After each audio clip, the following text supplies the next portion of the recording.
The celestial nexus station orbited the violet giant star of Kepler 442, a monument to galactic cooperation, where 1,000 species mingled in an artificial world of chrome and bioluminescent gardens. Here in the heart of civilized space, beings from across the galaxy conducted trade, diplomacy, and the delicate dance of interspecies relations. Mia stood nearly 7 feet tall, her muscular frame a testament to generations of genetic adaptation on the high-gravity colony world of Titan's Gate. Her ancestors had been among humanity's boldest pioneers, settling a world where the pull of gravity was nearly 3 times Earth's standard. Over centuries, natural selection and genetic optimization had produced a subspecies of humanity that would have seemed mythical to their ancient ancestors. Women and men built like legends, with bones like titanium and muscles that could crush steel. But Mia's size wasn't what made aliens nervously step aside when she walked through the market districts of the Nexus. It was her reputation. She was a salvage operator, one of the best, known throughout the sector for diving into derelict ships in hazardous zones where even combat drones feared to venture. She'd survived singularity anomalies, fought off Kresh pirates with nothing but a plasma cutter and fury, and once held together a failing ship's hull with her bare hands while her crew evacuated. The scars on her bronze skin told stories that made seasoned warriors go pale, or whatever their species. Equivalent was today, she walked through the recreation sphere, a massive biodome where various species gathered for leisure. Her thermal regulation suit clung to her powerful frame, designed to keep her comfortable in environments calibrated for species who preferred temperatures she found frigidly cold.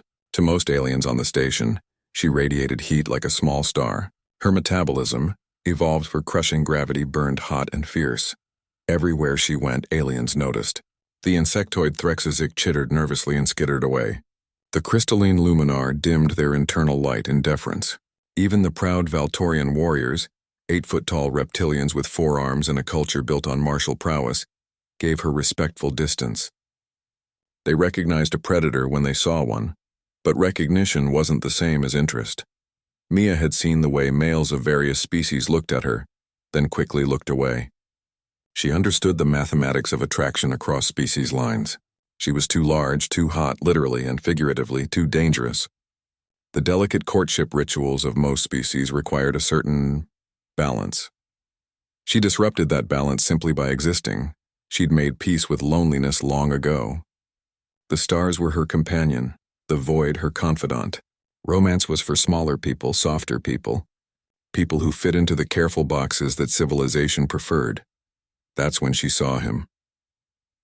Max sat at an outdoor cafe, his table wedged between a group of methane-breathing Quilixians and a pair of floating Arians. He was unremarkably human, maybe 5'9", with an average build that spoke of Earth-standard gravity. His dark hair was slightly too long, and he wore the practical coveralls of a station technician, though they were stained with what looked like exotic chemical compounds. What caught Mia's attention wasn't his appearance. It was the fact that when she walked by and their eyes met, he smiled. Not a nervous smile, not a polite smile that barely masked fear. A genuine, warm, slightly crooked smile that reached his hazel eyes and created small wrinkles at their corners. Then he did something that no one had done in years. He waved at her. Actually waved. Like she was a normal person he'd be happy to talk to. Mia stopped walking. The crowd flowed around her like a river around a boulder. She stared at this strange human male who apparently had no sense of self-preservation. Max's smile widened, and he gestured to the empty chair across from him. An invitation, against every instinct that told her this was foolish, that she'd somehow intimidate or hurt this fragile-looking man. Mia walked over. The chair groaned under her weight, designed for beings much lighter, but it held. "Hi," Max said simply. "You looked like you could use a seat." "I'm Max." "Mia," she replied, her voice deeper and more resonant than most human females. "You do realize who I am?" Max tilted his head. "Should I? Are you famous?" "Wait, you're not a celebrity, are you? I'm terrible with celebrity gossip." Despite herself, Mia laughed. "I'm a salvage operator. Mia Torvald. I've got a reputation for being difficult." "Difficult how? Like you don't return library books on time or you're picky about coffee? Like I once ripped the airlock door off a pirate vessel with my bare hands." Max considered this. Okay, that is pretty difficult. For the pirates, I mean. Good for everyone else, though, right? He took a sip of something that looked like tea. I'm a xenobotanist. I study how plants adapt to different gravity wells and atmospheric compositions. My reputation is that I once grew a fungus that temporarily turned the station's water supply purple. Very difficult for PR, I'm told. Mia found herself leaning forward. Why aren't you afraid of me? Max looked genuinely puzzled. Why would I be afraid of you? You haven't threatened me. You're not acting aggressive. You're just sitting there. Existing. Is that supposed to be frightening? I'm 7 feet tall and could bench press a cargo skiff. And I can identify 3,000 species of potentially deadly plants by smell alone. We've all got our talents. Max's expression became more serious, though the warmth never left his eyes. Can I tell you something? Everyone on this station is dangerous in some way. The Valtorians could tear me apart.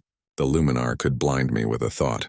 The Kulixians could poison me with their breath. But we're all here, coexisting because we choose not to be dangerous to each other. It's not just about being dangerous, Mia said quietly. I'm too big, too hot. Literally. My body temperature is 6 degrees higher than baseline humans. Most species find me uncomfortable to be near. Max reached across the table. His hand hovered over hers, not touching but close. May I? Confused, Mia nodded. Max gently placed his hand over hers. His skin was cooler, yes, but he didn't flinch. Didn't pull away. Feels nice, he said. Like sunshine. I grew up on Europa Station. Everything was cold there. I like warmth.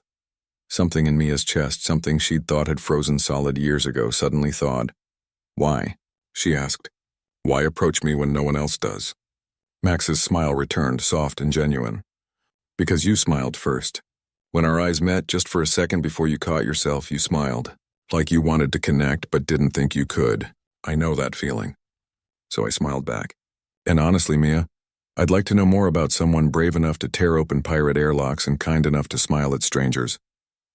For the first time in years, Mia felt seen. Not as a threat, not as a tool, not as a cautionary tale, but as a person worthy of a smile, an invitation, a moment of genuine human connection. I'd like that too, she said. In the vastness of space, where 1,000 species danced their careful, distant dances, 2 humans sat at a cafe and talked about plants and salvage operations, about cold moons and hot stars, about loneliness and connection. And in that moment, Mia understood something profound. Courage wasn't just about facing down pirates or diving into dying ships. Sometimes the bravest thing a person could do was smile back.